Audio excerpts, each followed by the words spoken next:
Paano i-record ang screen ng ating cellphone o kung paano natin i-record yung ginagawa natin habang ginagamit natin yung ating cellphone. Pumunta lamang tayo sa Play Store. Ayan, tapos open natin yung Play Store natin. Tapos pumunta tayo sa search.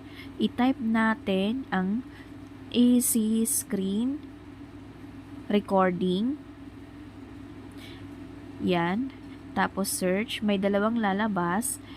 Install natin yung pangalawa. Ayan.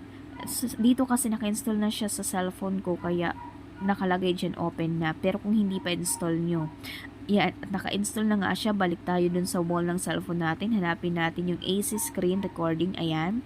Tapos pindutin po natin yan. May lalabas na ganyan sa gilid. Tapos pindutin natin yung nasa taas.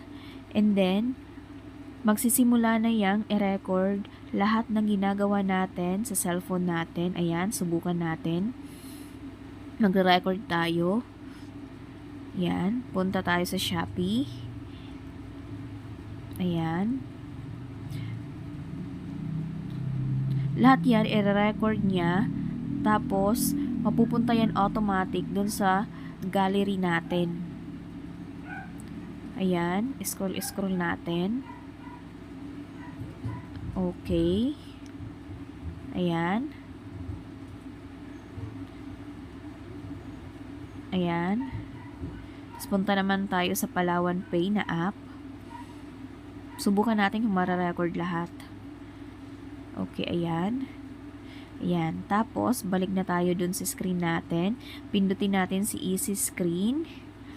Ayan. Para stop natin yung recording, kailangan natin pindutin yung nasa baba na circle.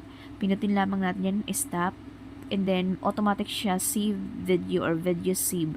Masasave yan dun mismo sa app na AC Screen Record.